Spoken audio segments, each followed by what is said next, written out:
Jadi Bang, ada pertanyaan yang sangat-sangat ini sangat-sangat kontroversi Bang di kalangan masyarakat kan. Terus ketika suami ikut khuruj, ya kan Bang. Ini paling sering saya dengar Bang, katanya istrinya ditinggalkan Bang 40 hari. Itu gimana tuh Bang? 3 bulan berturut-turut meninggalkan istri 3 bulan berturut-turut 3 bulan berturut-turut tidak tanpa dinafkahi, lahir batin itu maka turun aja talak 1. Itu gimana Bang? Ya. Sedangkan ini kita meninggalkan istri 3 bulan, 4 bulan. Itu gimana Bang?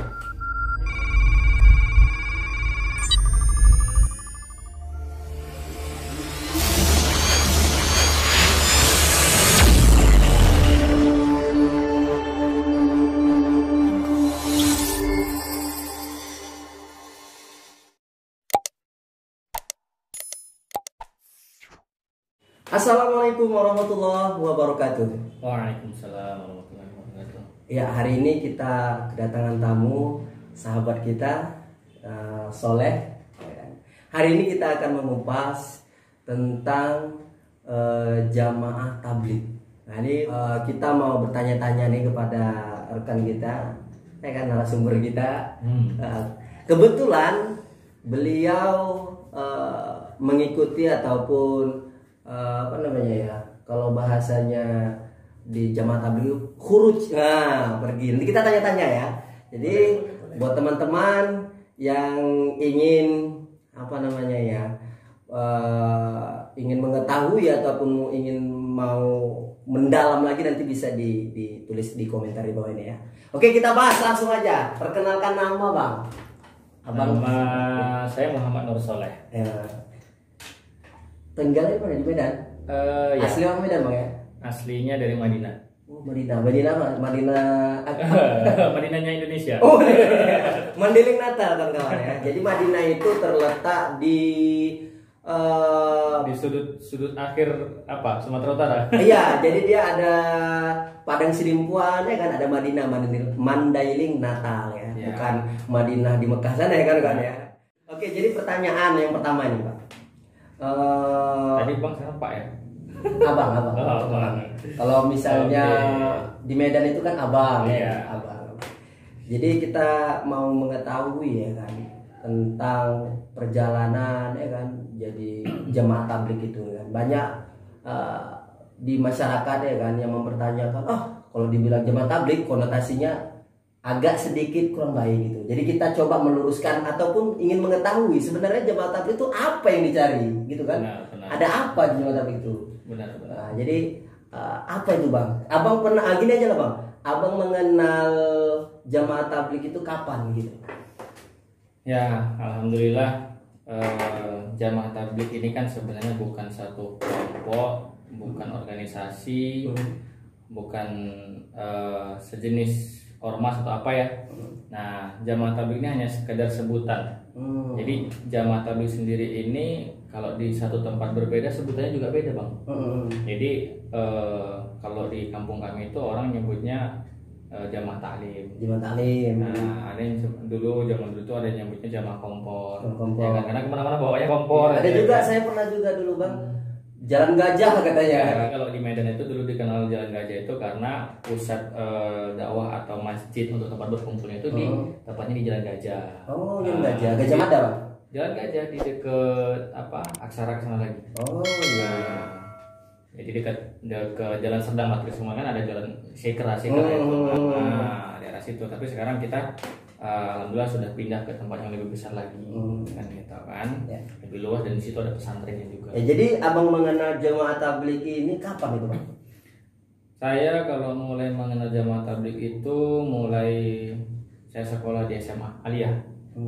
Nah, jadi ada kawan-kawan datang dari Medan, gitu kan, saya masih di kampung.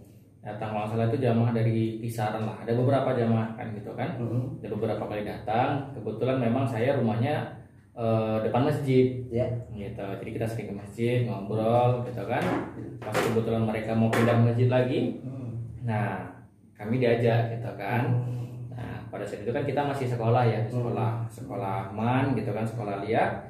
Jadi orang tua yang nyuruh ya udah belajar, gitu. Niatnya sih belajar ya, ikut aja gitu, karena kita nggak tahu apa maksudnya, kan gitu kan. Jadi ketika abang waktu SMA tuh bang ya, SMA. Ketika abang di masjid jumpa jemaah tabligh, kemudian mereka ngajak nih kan, ayo gabung gitu kan.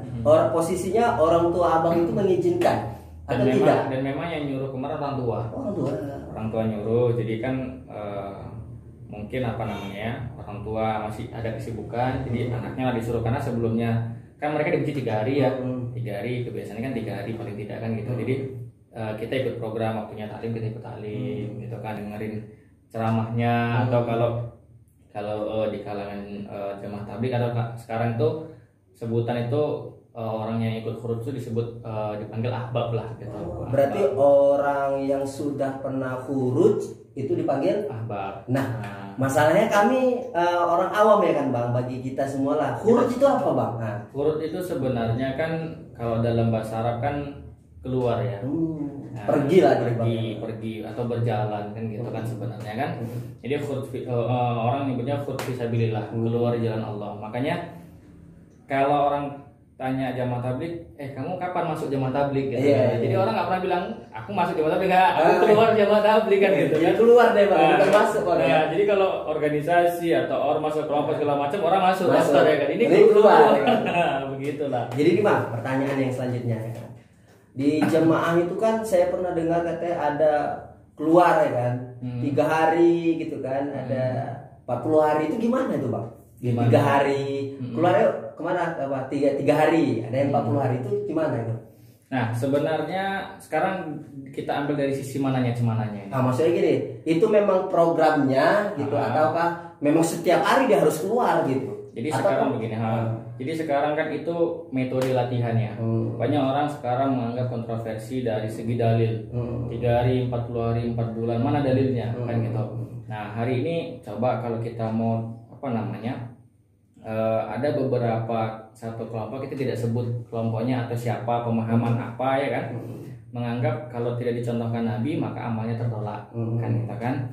Nah sekarang kalau kita mau mencontoh yang ada dalam dalil, nah milah kita kan milah Ibrahim ya. Nabi Ibrahim meninggalkan istri berapa tahun? 27 tahun ya, kurang lebih. Nah ketika itu kalau kita meninggalkan istri langsung 27 tahun, kira-kira istri kita gimana bang? Ya kan? Nah bagaimana juga ketika Nabi Musa meninggalkan istrinya, ya kan? Ketika itu Nabi Musa berjalan dengan istrinya, tiba-tiba istrinya sakit ya kan, demam. Nabi Musa melihat ada api, ternyata itu panggilan ilahi kan. Nah kan gitu ketika di Gunung Tur Sinai. Begitu juga ketika Rasulullah berdakwah kan gitu. Nah jadi dibuat 3 hari 40 ini hanya sekedar tahapan. Jadi setelah 3 hari bagaimana masa percobaan lah. Itu pengenalan itu ya, 3 hari ya. Sebenarnya 3 hari, 40 hari, 4 bulan dan segala macamnya itu program tetap sama bang. Jadi setahun, misalnya gini, maaf, seandainya saya ikut gitu 3 hari, 3 hari saya ikut keluar, itu tuh di masjid tah di mana gitu kan, sudah. Habis itu masuk ke level selanjutnya itu berapa hari bang? Biasanya 40 hari. 40 hari. 40 hari. Ketika 40 hari udah habis. Ada 4 bulan. Jadi jadi tertibnya begini. Kalau untuk baru ikut kan kalau langsung anggap kita ini orang di luar ya. Di luar gitu kan. Ya saya tidak katakan nggak pernah itikaf ya kan. Tapi paling tidak kan hanya sekedar itikaf, tidak terprogram khusus gitu kan. Nah, kalau ini kan kita ada program khusus. Kita percobaan 3 hari. Nah, 3 hari itu di masjid itu mencoba meninggalkan kegiatan yang sehari-hari kita. Nah jadi ada di dalam Quran itu ada 4 hal tuh kan yang kita tinggalkan tuh kan. Nah kul in kana abaukum kan gitu kan. Dan selanjutnya itulah kan gitu kan. Nah jadi tinggalkan 8 perkara untuk dapatkan 2 perkara. Nah ayah-ayahmu, istrimu, anakmu, rumahmu, perdagangan dan segala macamnya itu. Nah kemudian lebih engkau cintai, ini kata Allah dalam Quran kan, lebih engkau cintai daripada Allah dan Rasulnya. Nah dan keluar di jalan Allah, maka tunggulah keputusanku, kata Allah. Nah saya agak lupa nih di surah apa, kalau nggak salah saya di surah Taubah, kalau nggak salah saya ya kan? Jadi ini bang ada pertanyaan yang sangat kontroversi bang di kalangan masyarakat kan. Terus ketika suami ikut khuruj, ya kan bang, ini paling sering saya dengar bang, katanya istrinya ditinggalkan bang 40 hari itu gimana tuh bang? Sedangkan di Al-Quran ya kan meninggalkan istri selama 3 bulan berturut-turut tidak dinafkahi, ya kan? Di Silo tadi ketika kita mau akan nikah nih, saya nikahkan si Fulan bin Fulan dengan mahar tunai, sah, ya. Nah, setelah itu dibacakan Sirot taklid 1 apabila gini dan masuk tuh apabila 3 bulan berturut-turut meninggalkan istri 3 bulan berturut-turut 3 bulan berturut-turut tidak tanpa dinafkahi lahir batin itu maka turunlah talak 1. Itu gimana bang? Ya. Sedangkan ini kita meninggalkan istri 3 bulan 4 bulan itu gimana bang? Jadi sebenarnya begini, ini perlu kita pahami secara khusus ya. Jadi ketika kita menerima satu informasi itu jangan setengah-setengah. Nah, ini yang pentingnya kan. Ya, jadi gini teman-teman. Jadi kita ketika ada orang yang mengatakan gini, maka cari dulu sumbernya, tanya dulu. Makanya Allah menciptakan 1 mulut, 2 telinga. Itu tadi kita dengar dulu sebelah kanan, kita dengar dulu sebelah kiri, baru kita ucapkan. Jangan kita dengar sebelah pihak aja, sebelah kuping sebelah kiri kita gunakan, maka nanti keputusannya bisa menjemput kita gitu, nggak sampai dia ya kan. Jadi jangan sebelah dua belah harus kita dengarkan. Jadi gitu bang ya. Jadi sebelum pergi berarti dia harus ada meninggalkan sesuatu gitu, jatah untuk istri itu gimana? Jadi begini, kalau waktu saya pertama kali masih lajang ya bebas ya. Bebas. Masalahnya kan udah nikah kan gitu kan. Kalau dia, kalau dia dulu sebelum ke situ bang, kalau dia dulu kayak abang, dulu kan mengenalnya kan habis SMA ya kan. Itu kan ada masalah ya bang. Ketika abang kuliah belum nikah kan ada masalah ya kan. Masalah. Nah, ketika tadi masuk udah ijab kabul udah menikah ya kan, kita ikut kurung kucing meninggalkan istri. Nah, masuk tadi pertanyaan tadi gimana tuh bang? Jadi begini, jadi segala sesuatu itu ada caranya. Ada caranya ya kan. Kalau kita tidak tahu caranya seperti kita berjalan tanpa cahaya. Kan gitu kan. Nah jadi ketika kita mau keluar maka itu ada tahapannya bang. Nah salah satu kita tinggal di mana? Contoh ini di sini kita tinggal di Bandar Khalifah. Nah Bandar Khalifah itu ada namanya halakohnya di mana? Tempatnya musyawarah. Jadi ada tempat musyawarah ini sekup kecamatan. Nah, itu namanya halakoh. Jadi dari halakoh ini disampaikan ke namanya ke markas. Biasanya itu di satu provinsi. Nanti ada markas Jakarta, ada markas di dunia, kan gitu kan. Nah jadi begitu juga zaman Nabi, ya kan. Jadi zaman Nabi juga ada musyawarah, begitu. Jadi ketika kita mau keluar, katakan keluar tadi ya, mau berapa hari, nah maka kita bermusyawarah. Nah seandainya di rumah kebutuhannya berapa, ya kan. Nah sehari-hari itu kebutuhannya berapa, maka kita tinggalkan. Oh, selama kita pergi itu ya, berarti dia harus kita titipkan nafkah untuk istri kan? Oh berarti untuk teman-teman yang nggak tahu ataupun belum menerima informasi, jadi para jemaah tabligh ini itu ketika dia pergi keluar ternyata meninggalkan jatah gitu kan selama dia pergi, misalnya contoh 40 hari atau 3 hari dia pergi, itu selama 1 hari itu contoh 100.000 makan, jadi ditinggalkan 3 hari berarti 300.000 dan selanjutnya berapa hari, jadi ditinggalkan sama istri gitu bang. Benar. Gitu. Jadi itu musyawarah karena kita derajat kita ini tidak seperti sahabat. Nah, jadi ya kan? Jadi kalau sahabat begitu dipanggil Rasulullah jihad fisabilillah ya langsung berangkat. Labbaik ya Rasulullah tanpa memikirkan anak dan istri ya kan. Nah itu aja nggak salah ya kan? Itu nggak salah. Ketika Nabi Musa dipanggil oleh Allah ketika ke Gunung Sinai, kata Nabi Musa, nah ini yang lebih menarik bang sebenarnya. Ini bisa jadi dalil kita untuk kita ini berharap kepada makhluk atau berharap kepada Allah, kan gitu. Jadi ketika Nabi Musa dipanggil Allah ke Gunung Sinai itu, ya kan, maka kan dapat perintah tuh suruh berdakwah kepada Firaun, kan gitu kan. Nah dalam sejarahnya, maka Musa mengatakan kepada Allah, wahai Allah, di bawah sana, nah kalau gunung itu di bawah apa namanya? Lembah. Nah gitulah pokoknya kan. Di bawah sana itu ada istriku yang lagi sakit, katanya kan. Apa jawaban Allah dalam Quran kan? Wahai Musa, pukul itu batu. Jadi saat itu ada batu besar bang, ya kan. Nah pukul itu batu, dipukul batu pecah. Nah ternyata pecahnya itu tidak semuanya pecah, masih ada dalamnya lagi. Suruh pukul lagi sampai 3 kali. Ketika pukulan yang terakhir maka keluar dari dalam batu yang sangat besar itu ulat kecil yang sedang makan daun segar bang. Secara logika, ya kan? Secara logika ini artinya bagaimana logika kita lah bang, ya kan? Bagaimana bisa memasukkan daun segar ke dalam itu tadi gitu.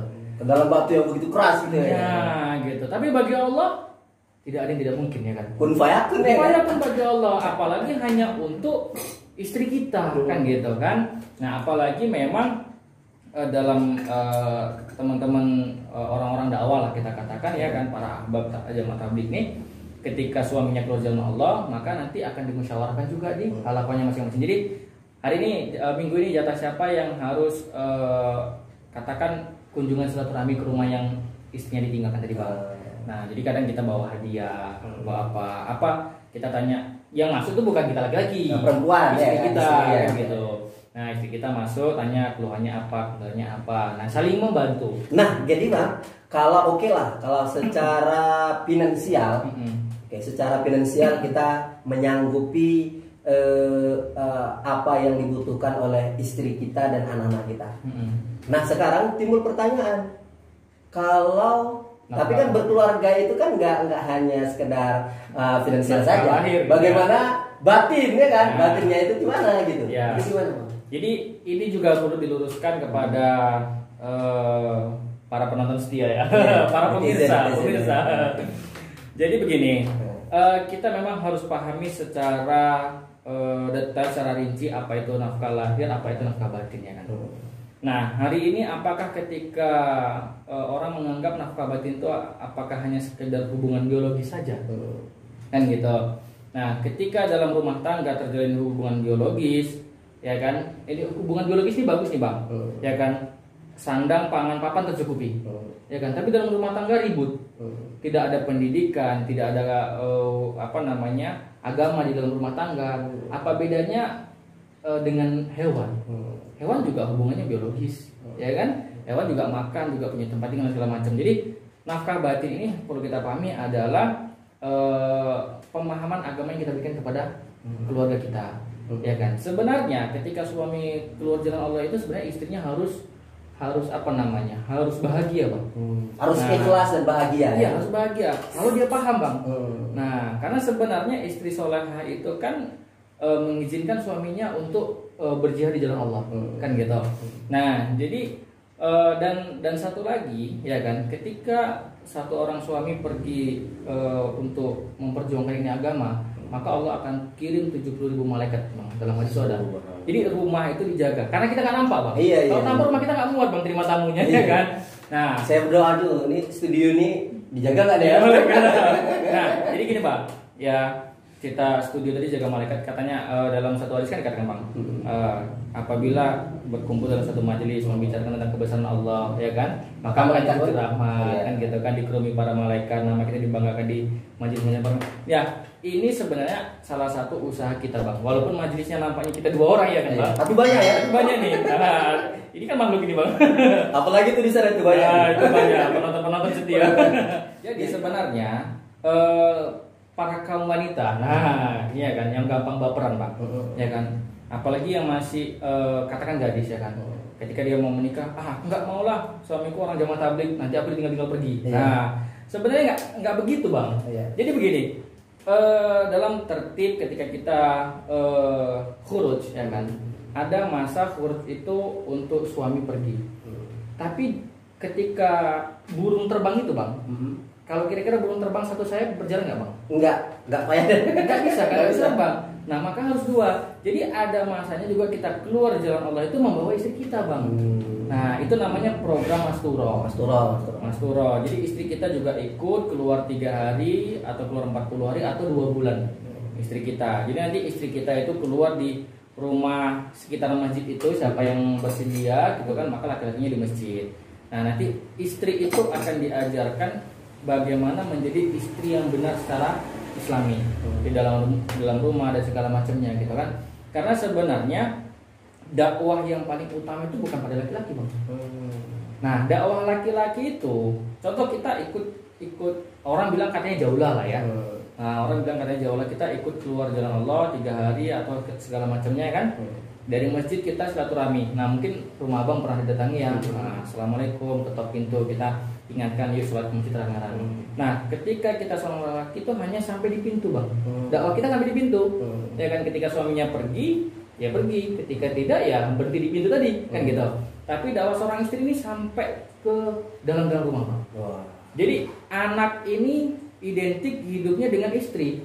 Karena kalau suami ini kan kerja dan segala macamnya ya. Jadi dakwah terbesar itu ada pada ibu sebenarnya. Jadi istri juga harus dipahamkan bagaimana pentingnya agama dalam rumah tangga. Itulah untuk menciptakan keluarga sakinah mawaddah warahmah. Nah, jadi bagaimana cara masak ngadu itu ada doanya. Bagaimana ketika menghidupkan api kompor itu ada doanya.